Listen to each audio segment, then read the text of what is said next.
Comment retrouver la confiance en soi après une relation avec un ou une perverse narcissique? Voici le thème de ma vidéo d'aujourd'hui. Bonjour, je suis Laure Dupré-Lavigne, je suis consultante intuitive et auteure et j'accompagne celles et ceux qui souhaitent s'apporter davantage d'amour pour eux-mêmes et pour cela j'utilise le tarot de Marseille. Si c'est votre première visite sur ma chaîne, alors je vous souhaite la bienvenue et n'hésitez pas, si ça n'est pas encore fait, à vous y abonner en cliquant tout de suite en bas à droite sur la petite icône rouge et ainsi vous serez averti de mes prochaines vidéos. Donc le thème d'aujourd'hui va porter sur encore et encore la perversion narcissique, mais je vais me placer du côté de la proie, de la victime, à savoir de quelle façon et quelles sont les clés pour qu'elle puisse retrouver confiance en elle. Alors les proies, j'entends bien hommes ou femmes, hein. Donc il va sans dire que vous avez besoin de vous réapproprier donc votre pouvoir, l'affirmation de votre personnalité et également votre libre arbitre, chose que vous avez un petit peu laissé, voire complètement tomber. Vous étiez complètement en distance avec toutes ces choses. Pourquoi? Parce que eh bien, pendant toutes ces années, vous avez subi un véritable lavage de cerveau. Votre ancien partenaire PN, homme ou femme, donc c'est introduit dans votre cerveau, il vous a tout mélangé, vous en avez perdu votre identité, vous avez perdu vos capacités de réfléchir, vous avez beaucoup douté de vos ressentis, de votre capacité tout simplement à penser, et donc aujourd'hui, vous êtes libre, mais pendant toutes ces années, ça induit le fait que vous avez eu une répétition d'échecs parce que votre confiance a été sapée, littéralement. Vous êtes aussi, à cause de ça, complètement saboté à tous les niveaux. Donc, vous vous sentez démuni, vous vous sentez finalement rien du tout à certains moments, hein. Des fois, ça va même vraiment, des fois, vous êtes même complètement déprimé, voire dépressif. Perdu confiance, perdu toute estime, perdu toute sensation d'avoir une quelconque valeur et absolument et totalement illégitime quant à envisager quoi que ce soit, se lancer dans quoi que ce soit. En fait, on se sent plus capable de rien parce qu'on a été cassé, on a été broyé par l'autre qui vous a voilà, qui vous a saboté votre personnalité, vous avez perdu, comme je vous l'ai dit, votre identité. Et là, aujourd'hui, il est grand temps. Il est grand temps et le but de ma vidéo, en fait, c'est de vous donner les conseils pour moi qui sont incontournables justement pour, comment dire, pour parvenir à retrouver progressivement un sens à votre vie et vous sentir peu à peu et progressivement capable de reprendre et de pouvoir imaginer que vous puissiez avoir des projets, de imaginer que vous puissiez vous sentir capable d'envisager des choses les plus simples qui soient. Vous allez voir et vous allez comprendre. Donc pour moi, la première grande clé pour pouvoir retrouver cette confiance, eh bien déjà, c'est de sortir de cet état, de cette posture de victime. Parce que, bien sûr, pendant toutes ces années, eh bien, vous avez subi, vous vous êtes senti impuissante, vous avez été accablée par des choses, des pressions de sa part, justement parce que vous vouliez qu'il vous aime. Donc, vous vous êtes mis dans une posture de personne soumise, souvent trop docile, et à cause de ça, vous avez perdu vos élans personnels, vos passions, vos envies. Donc là, il est grand temps de prendre conscience d'une part que vous avez été victime, mais que cette étiquette, ou plutôt cette image que vous avez incarnée pendant des années auprès de cette personne ne vous appartient plus désormais. Et là maintenant, vous avez le libre arbitre et de pouvoir vous dire maintenant ça ne me correspond plus, donc j'ai plutôt envie d'endosser l'image de quelqu'un qui est actif dans la vie, qui est acteur de sa vie et non pas de celui qui subit et qui se voit obligé d'abdiquer devant l'autre. Donc vous n'avez plus à souffrir, donc il est important maintenant de sortir de cet état de victimisation. Le deuxième et la deuxième grande clé, c'est comment dire, de reprendre possession finalement de votre image, de retrouver votre image et de retrouver le plaisir de vous plaire, à savoir peut-être que pendant toutes ces années, vous vous êtes négligé.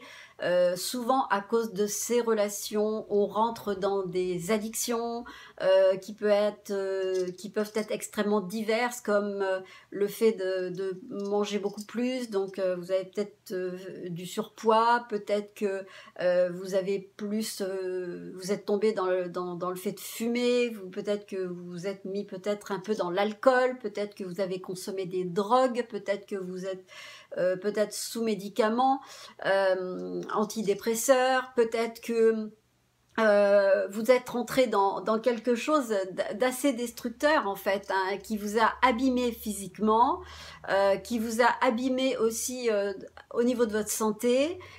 Peut-être que vous avez perdu le goût simplement de vous habiller, de vous faire beau ou belle, de vous parfumer, d'avoir, j'allais dire, une image acceptable. Déjà, à commencer pour vous-même. Hein, parce que c'est important, c'est une forme de crédibilité. Aujourd'hui, on en parle beaucoup, l'image, je trouve que c'est trop important parce que voilà, à travers l'image, eh bien, on peut tromper beaucoup de gens, hein, parce que, comme on le dit souvent, l'habit ne fait pas le moine. Mais en l'occurrence, pardon, la proie, pendant des années, elle s'est négligée. Elle a pu se négliger, elle a pu passer à côté de ses propres besoins au bénéfice de celui d'à côté qui lui était totalement fringant et peut-être a mis tout l'accent sur le plaisir à lui ou à elle d'être beau, d'être belle, soigner son image, de passer beaucoup de temps dans les salons d'esthétique, de coiffure et les fringues, s'acheter des belles choses, des beaux parfums, etc. Alors que souvent la proie, eh bien, elle est passée à côté de tout ça, et puis aussi parce qu'elle a perdu le goût, tout simplement. La proie, elle peut avoir tout simplement perdu le goût de se plaire, d'avoir le plaisir de s'occuper d'elle, parce qu'elle a nié, comme je vous l'ai dit, ses besoins fondamentaux. Alors, elle est passée à côté du fait de soigner son image. Et donc, il est extrêmement important de se réapproprier finalement ce côté-là parce que ça vous rend tout simplement crédible. Crédible pour plaire, crédible si vous allez chercher un job, crédible si vous allez faire une demande quelconque pour vous vendre d'une certaine façon, hein, parce que dans la vie aujourd'hui, on est amené à se vendre à tous les niveaux. Et pour pouvoir bien passer et avoir une image qui donne confiance, eh bien c'est important de retrouver et de restaurer en fait le regard qu'on a sur nous-mêmes et d'apprendre à prendre soin de nous. Donc ça pour moi c'est un très très grand conseil, le deuxième grand conseil, une deuxième clé. La troisième clé, eh bien, c'est d'agir parce que, bien sûr, vous avez passé votre temps à agir, mais à contre-courant, c'est-à-dire vous avez agi pour vous occuper des affaires de l'autre, pour solutionner ses difficultés, pour lui préparer ses petits plats, s'occuper de ses affaires. Bref, vous avez focalisé souvent votre action sur l'autre, mais jamais pour vous-même. Donc aujourd'hui, eh bien, c'est un encouragement et c'est une grande clé aussi, c'est d'agir pour peut-être simplement se fixer des objectifs. Des objectifs qui soient acceptables. Ne rentrez pas dans des objectifs hyper ambitieux que vous savez que vous ne vous sentez pas capable d'atteindre pour le moment. Soyez Soyez cool avec vous-même, soyez humble dans vos besoins, mais ça peut être simplement eh bien, de vous inscrire dans des activités, mais des choses qui vous font plaisir, retrouver une vie sociale, inviter des amis, aller au cinéma, aller prendre un verre avec quelqu'un que vous n'avez pas vu depuis longtemps. Je ne sais pas, ça peut être aller s'inscrire dans une salle de sport, ça peut être s'inscrire à un cours de peinture, des choses que vous avez mises de côté et qui vous tenaient tellement à cœur. Et en fait, en quelque sorte, c'est comme si ça vous amenait à prendre des positionnements, à retrouver en fait le pouvoir de votre vie et de vous autoriser enfin à faire des choses pour vous. Donc l'action. Et ce qui implique aussi le fait de oser. Oser peut-être ce que vous ne vous sentiez pas du tout capable de faire. Donc, il est temps maintenant d'agir, agir avec un grand A, donc rentrer dans l'action. La quatrième clé, et qui à mon sens aussi est extrêmement importante, c'est soyez extrêmement bienveillant envers vous-même. N'allez pas vous faire de pression. C'est pas parce que maintenant vous êtes seul que vous devez retrouver confiance en vous qu'il vous faut vous imposer des choses extrêmement dures, des choses qui vous paraissent, qui vous forcent et qui vous créent une pression telle que vous allez encore une fois oublier vos besoins. Vous pouvez à certains moments envie de lâcher des émotions, envie tout simplement de respecter le fait que vous êtes fatigué, parce que sachez que quand on sort d'une relation comme ça, mais il y a une espèce de relâchement au niveau des tensions qui se fait. Et d'un seul coup, on peut être envahi d'une fatigue et d'une espèce de lymphatisme incroyable. Et ça sert à rien de lutter. Donc soyez tolérants, soyez bienveillants. Vous êtes humains. Et même si vous devez retrouver cette confiance en vous, eh bien, c'est pas en vous maltraitant à travers des choses qui sont rigides que vous allez y arriver, parce que ça, vous l'avez connu. Donc, il y a un travail aussi de lâcher prise qui consiste à ne plus chercher à avoir le contrôle pour absolument vous forcer, vous obliger. Donc lâchez, écoutez-vous, soyez encore une fois doux et gentil avec vous-même, parce que vous le savez très bien, le fait d'avoir vécu avec un ou une perverse narcissique implique le fait que vous n'avez jamais respecté votre personne, vous ne vous êtes jamais occupé de vous, de vos ressentis. Donc là maintenant, il est temps. Voilà, donc bienveillance, acceptez votre fragilité, acceptez le fait, je ne sais pas, que vous ayez, comme je vous l'ai dit encore, des émotions qui peuvent vous traverser, laissez-les passer et accueillez-les avec bienveillance, pardonnez-vous et dites-vous que c'est normal, vous êtes humain. Hein, vous n'êtes pas une machine, on vous a demandé beaucoup de choses, il ou elle a exigé des choses tellement énormes. Il vous a demandé de vous surpasser, il ou elle, votre pervers ou votre perverse narcissique ex. Donc aujourd'hui, eh bien, tout ce temps que vous avez, maintenant vous êtes libre, ça va être vraiment l'occasion et l'opportunité de écouter vos besoins, et si vos besoins passe par le fait de ne tout simplement rien faire, eh bien, écoutez-vous. Donc, bienveillance envers vous-même. Le cinquième conseil que je pourrais vous donner, eh bien, c'est de comprendre qu'il est important de se reprogrammer d'une certaine façon dans le positif. Et pourquoi ? Eh bien parce que pendant toutes ces années passées avec cette personne perverse narcissique, où vous avez entendu une récurrence de reproches, une récurrence de moments où vous vous êtes senti dévalorisé, dégradé, insulté, dévalorisé à tout niveau. Vous avez vécu vraiment comment dire, une violence psychologique telle que c'est comme si vous avez été programmé d'une certaine façon à broyer du noir, à développer une pensée qui tend toujours vers le bas.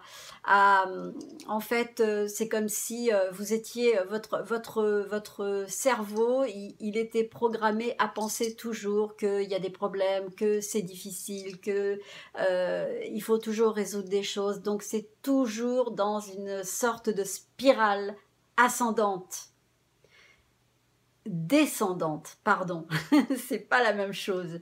Donc le fait d'avoir vécu avec ce type de personne a créé en vous une espèce de mécanique de pensée, et là il est temps de réaliser eh bien, que cette manière de penser, elle était inhérente à cette relation, et c'était difficile de la contrer parce que auprès d'une personne comme ça, je vais dire que c'est très très compliqué de développer de la pensée positive.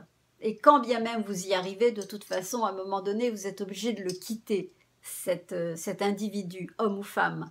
Parce que si vous avez ce mental et cette manière de penser dans la vie, qui fait que vous avez une forme d'optimisme, d'enthousiasme naturel, et bien évidemment, auprès d'une personne comme ça, vous allez carrément faire tomber tout ça au fond, et voilà. Et pour pouvoir remonter cette pente, eh bien, vous avez besoin de vous reprogrammer.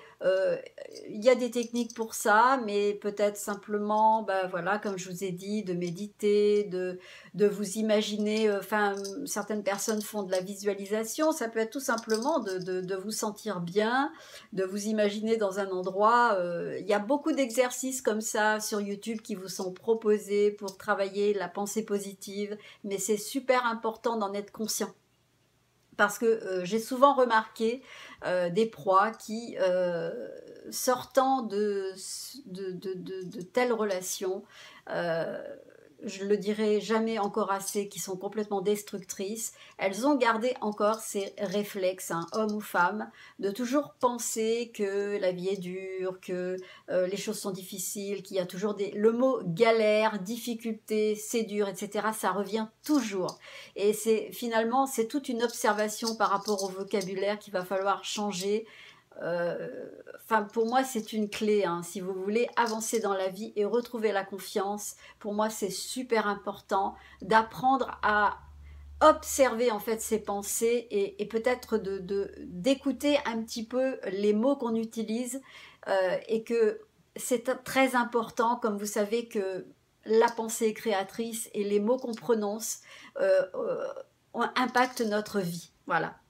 Donc, pour moi, il y a des exercices que je fais moi tous les jours, justement, pour entretenir mon mental. J'ai beaucoup de travail à faire aussi, mais en tout cas, je sais que ça m'aide énormément à me sentir bien, parce que quand on est dans des mots positifs, quand on observe un petit peu la façon dont on s'exprime, et les termes qu'on utilise, notre regard et notre pensée, eh bien, on voit que ça induit dans notre vie des circonstances qui sont le fruit de nos pensées, tout simplement. Donc la pensée est créatrice, le mental est créateur, et d'où l'intérêt quelque part d'être attentif à sa pensée. Donc sur Internet, il y a énormément de contenu, il y a beaucoup de matière pour travailler ce côté-là. Voilà.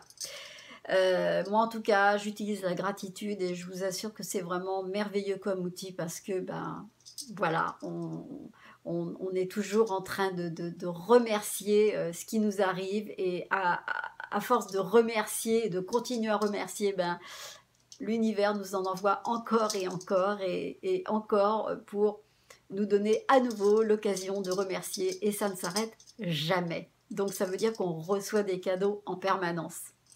Donc, utiliser la gratitude, et en l'occurrence, l'idée principale, c'est de comprendre que vous avez besoin de retrouver du positif dans votre vie. Et puis le 6e point, et pour moi c'est vraiment une très très grande clé, c'est accepter de se faire accompagner. Quand on sort d'un tel enfer, et il a plusieurs nuances cet enfer, il y a des personnes qui vont s'en sortir avec un petit peu moins de dégâts que d'autres, mais certaines personnes sont littéralement démolies, donc elles ont besoin de comprendre ce qui s'est passé dans leur histoire, de faire le bilan de leur vie, de pouvoir comprendre les causes et les effets, tout ce qui s'est passé, essayer de faire les liens. Et ça, c'est évidemment ce que l'on fait quand on va consulter un psy. Donc on fait le bilan de tout notre vécu, on fait les liens avec notre enfance, etc. Et vraiment, c'est un travail que je recommande vraiment, et avec beaucoup d'enthousiasme. Et d'autres personnes vont peut-être se faire accompagner avec des coachs, des thérapeutes de toute nature, hein, des gens qui vous font faire aussi ce qui se fait énormément aujourd'hui, ce sont les thérapies énergétiques, hein. Donc je parle souvent de l'EFT, je parle de l'EMDR.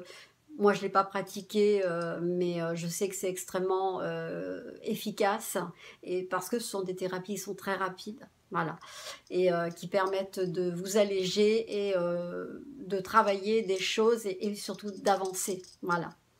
Donc, acceptez de vous faire accompagner, parce que là, c'est le moment ou jamais de vous confronter avec tout ce que vous avez vécu, parce que voilà, vous avez été abîmé par cette relation, vous en êtes sorti, et Dieu merci, vous vous en êtes sorti, donc félicitez-vous déjà d'être sorti de ça et d'en être arrivé à la prochaine étape, justement, qui est de retrouver cette confiance en soi, aussi cette estime de vous-même. Tout ça, ça a été complètement saccagé, saboté, sapé dans tous les sens. Donc là maintenant, nécessité pour vous de vous réapproprier tout ça, parce que c'est presque vital pour que vous puissiez trouver du bien-être dans la vie, pour que vous puissiez tenir debout, vous lever le matin, retrouver de l'énergie. Ça passe par la confiance. Et puis quand on se fait confiance, eh bien évidemment on fait confiance à l'autre. Donc ça va dans les deux sens. Donc c'est extrêmement important, c'est un élément qui est fondamental pour se reconstruire après une relation, en l'occurrence avec un ou une perverse narcissique. Mais le fait d'avoir confiance en soi, c'est vraiment quelque chose qui est une base, c'est le ciment de tout ce que l'on peut entreprendre, parce que sans cette confiance en soi, eh bien, on ne peut pas croire en nous-mêmes, on ne peut pas se sentir capable d'envisager n'importe quel projet, qu'il soit un projet personnel, de travail, affectif, un projet de partir, un projet de loisir. Quel que soit le projet que vous envisagez, il passe par le fait que vous ayez confiance en vous. Voilà, donc c'est super important, et voilà, je pense vous avoir énoncé, à mon sens, les éléments et les clés les plus importantes pour retrouver cette confiance en vous. Voilà. Donc, si cette vidéo vous a plu, alors, parce que je pense en avoir fait le tour, j'ai eu beaucoup de plaisir à vous la faire, eh bien n'hésitez pas à la liker, à la partager, à laisser des commentaires comme d'habitude, auxquels j'aurai grand plaisir à vous répondre. Et puis un très très grand merci, j'en profite aussi parce que je suis presque arrivée à quelques abonnés près, à 6000 abonnés. C'est au-delà de ce que je pouvais imaginer, puisque quand j'ai démarré cette chaîne, il y a seulement à peine 5 mois, eh bien j'étais déjà contente d'avoir passé le cap de me montrer, parce que c'était mon grand défi. Et voilà, je suis très heureuse en fait de la tournure des choses. Je suis très très heureuse de pouvoir bien vous apporter mon expérience, c'est mon plaisir.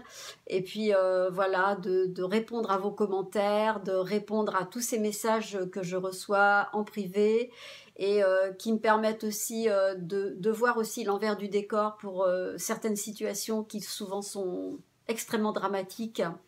Et Vraiment, je vous remercie, mesdames, messieurs, de me faire cette confiance, de me confier toutes ces choses. Ça me touche beaucoup, ça m'émeut et vraiment, j'ai beaucoup de gratitude, énormément de gratitude et j'avais envie de vous remercier à vous tous qui m'ont regardé et qui me permettez encore de m'encourager à continuer. Voilà, parce que si vous n'étiez pas là, eh bien moi je n'aurais pas cet élan à continuer cette démarche à la fois de me servir de mon expérience pour aborder tous ces thèmes. Voilà.